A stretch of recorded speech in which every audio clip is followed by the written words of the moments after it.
नमस्कार दोस्तों, आज मैं आपके लिए जो टॉपिक लेकर आया हूं वो है टेंस। टेंस को हिंदी में काल कहते हैं, जिसका अर्थ होता है समय। मतलब काल जो आपको बताता है समय के बारे में बताता है, तो उसी को इंग्लिश में टेंस कहते हैं, जो विभिन्न प्रकार से अलग अलग समय को ये वर्णन करता है, इस समय के बारे में बताता है। फर्स्ट मैं आपको टेंस जो 3 वर्ड के द्वारा सामान्य तौर पर समझा रहा हूं। टुडे, टुडे मीन्स होता है प्रेजेंट, मतलब आज। टुडे मीन्स आज, और आज क्या होता है? प्रेजेंट होता है। तो टुडे प्रेजेंट होता है। इसी प्रकार से यस्टरडे, जो समय निकल गया हो, जो समय निकल गया हो तो उसी को हम कहते हैं पास्ट। आने वाला समय, उसको हम बोलते हैं टुमारो, और टुमारो मीन्स फ्यूचर। जो भी समय आएगा वो फ्यूचर होता है। जो समय निकल गया वो पास्ट होता है, उसको हम यस्टरडे कहते हैं। आज जो चल रहा है उसको हम प्रेजेंट कहते हैं, उसको हम टुडे कहते हैं। तो टुडे, यस्टरडे और टुमारो, इन तीनों शब्दों के द्वारा हम टेंस समझ सकते हैं, जान सकते हैं। इसके बाद मैं आपको 1 बाय 1 टेंस समझाऊंगा। सबसे पहले हम लेते हैं प्रेजेंट सिंपल या प्रेजेंट इंडेफिनाइट। प्रेजेंट सिंपल या प्रेजेंट इंडेफिनाइट।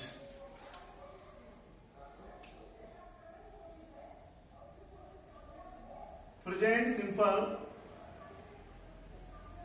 इसको प्रेजेंट इंडेफिनाइट भी कहते हैं।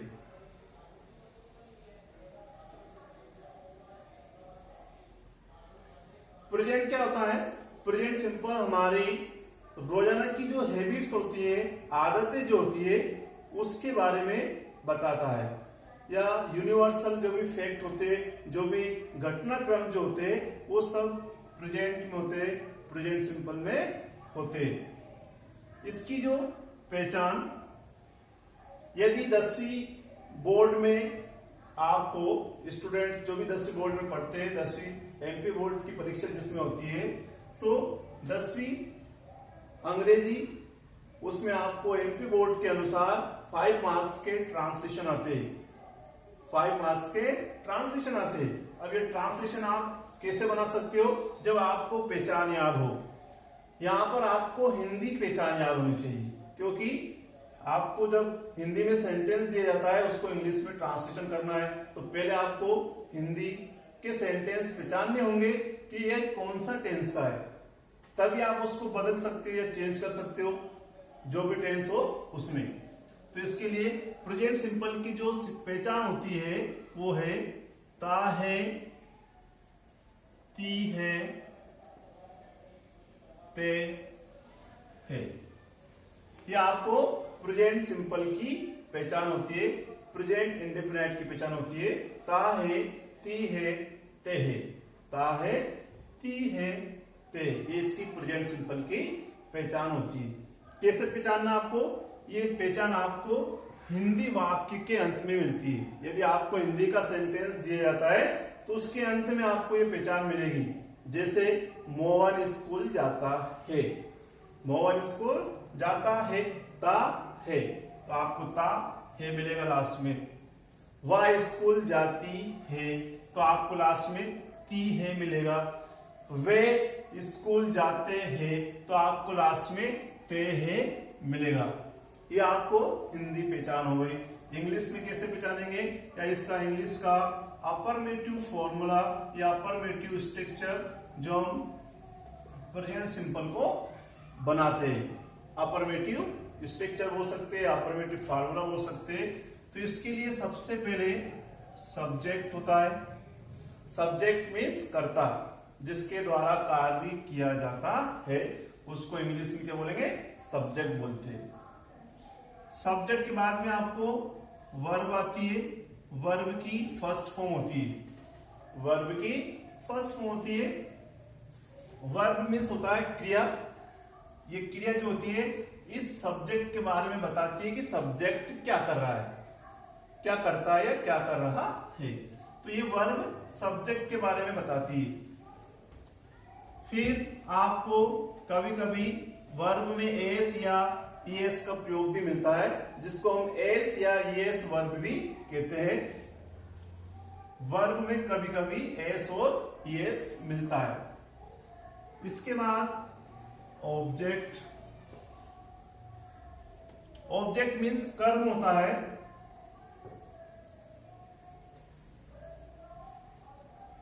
कर्म जो सब्जेक्ट के द्वारा किया जाता है वो कर्म होता है। तो हिंदी में सब्जेक्ट मीन्स कर्ता, वर्ब क्रिया एस एस वर्ब में उपयोग की जाती है, साथ में लगाई जाती है। ऑब्जेक्ट मीन्स कर्म। सबसे पहले हम देखेंगे कि एस और ईएस का प्रयोग कैसे होता है। यदि हमें सेंटेंस बनाना है और हमें यह मालूम नहीं है कि एस ईएस का प्रयोग में कैसे करना है, कैसे होता है, तो हम नहीं बना सकते। इसके लिए सबसे पहले हमें यह याद होना चाहिए कि एस ईएस का प्रयोग कैसे करते हैं। तो इसके लिए मैं आपको एक लाइन लिख रहा हूं।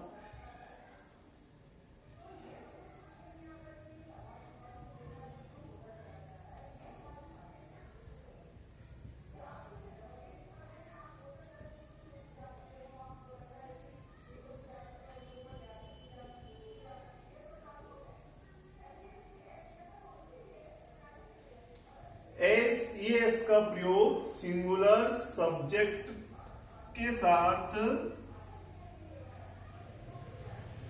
Singular subject. अब सिंगुलर सब्जेक्ट कौन कौन से होते हैं? सिंगुलर सब्जेक्ट में हम, जैसे आपको पता होगा, ही, सी, इट,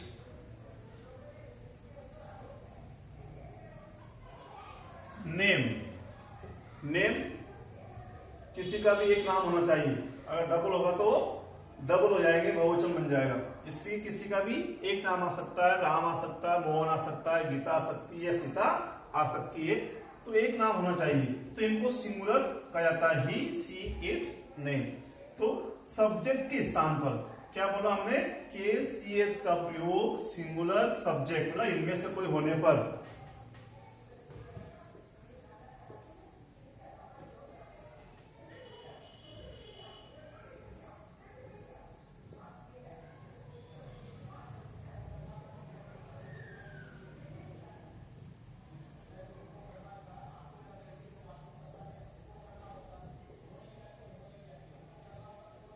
नियम आपका है कि एस ईएस का प्रयोग singular subject he, she, it, name, ये इसलिए लिख दिया। यदि आपको किसी को याद नहीं है तो देख सकते।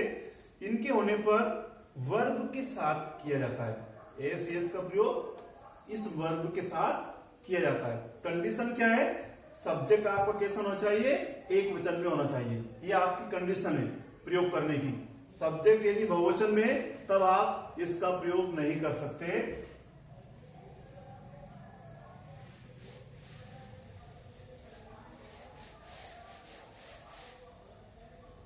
अब हम एग्जांपल देखते हैं। मोहन एक पत्र लिखता है। मोहन एक पत्र लिखता है। सब्जेक्ट आपका क्या है? मोहन है। सब्जेक्ट आपका मोहन है, तो उसको इंग्लिश में हमने लिख दिया मोहन। यदि आप फार्मूले से चलेंगे तो कभी गलत नहीं कर पाओगे। यदि आपको फार्मूला है याद तो आप 100% सही लिख के आओगे। मोहन सब्जेक्ट हो गया आपका। इसके बाद वर्ब। आपको इंग्लिश में वर्ब सब्जेक्ट के तुरंत बाद है, और आपको हिंदी में वर्ब मिलेगी यहां पर लिखता, लिखना। लिख शब्द का लिखता हो गया टेंस के हिसाब से, समय के हिसाब से। तो मोहन लिखने को क्या बोलते हैं हम? राइट। ये मेन वर्ब है राइट। मोहन आपका एक वचन है, इसलिए राइट में क्या जुड़ेगा? एस, क्योंकि उसमें पहले से ई लगा है, तो ये हो जाएगा राइट्स। तो मोहन राइट्स। फिर आपका ऑब्जेक्ट बचा। ये ऑब्जेक्ट हिंदी में सब्जेक्ट के तुरंत बाद आता है, सब्जेक्ट के तुरंत बाद। तो मोहन राइट्स अ लेटर। एक आध एग्जाम्पल देखते हैं हम।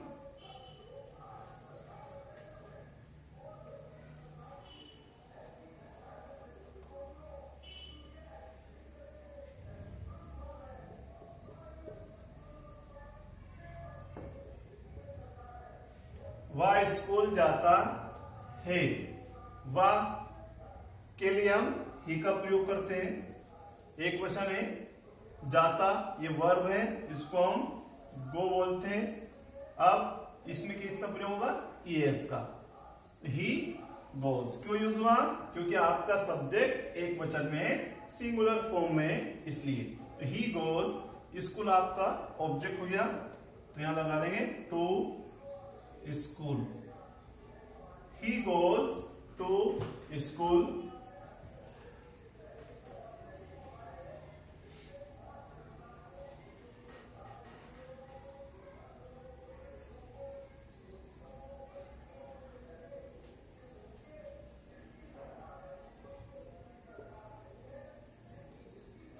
तुम कार चलाते हो, ये क्या जाएगा? हो। तुम कार चलाते हो, क्या बनेगा? तुम के लिए हम यूज करते हैं यू। आपका यू जो है वो एक वचन नहीं है। अभी हमने आपको बताया था एक वचन कौन कौन से होते हैं। वर्ब क्या आपका? चलाना, मतलब कि ड्राइव। इसमें आप एस एस का प्रयोग नहीं करते। क्यों नहीं करते? क्योंकि यहां पर सब्जेक्ट क्या है? बहुवचन में। जब यहाँ सब्जेक्ट एक वचन में हो तभी आपको वर्ब के साथ एस या ईएस लगाना है। इसलिए यू ड्राइव कार, या फिर आ कार भी लिख सकते हो। आपको ये अच्छे समझ में आएगा कि आपको अफर्मेटिव स्ट्रक्चर से यदि आप इस फॉर्मूले से आप बनाओगे तो कभी भी आप इस चीज को गलत नहीं कर पाओगे। और हमेशा आपको ये चीज ट्रांसलेशन में, जो आपको बोर्ड एग्जाम में लगभग 5 मार्क्स के ट्रांसलेशन आते हैं, उसमें भी ये काम आता है। धन्यवाद।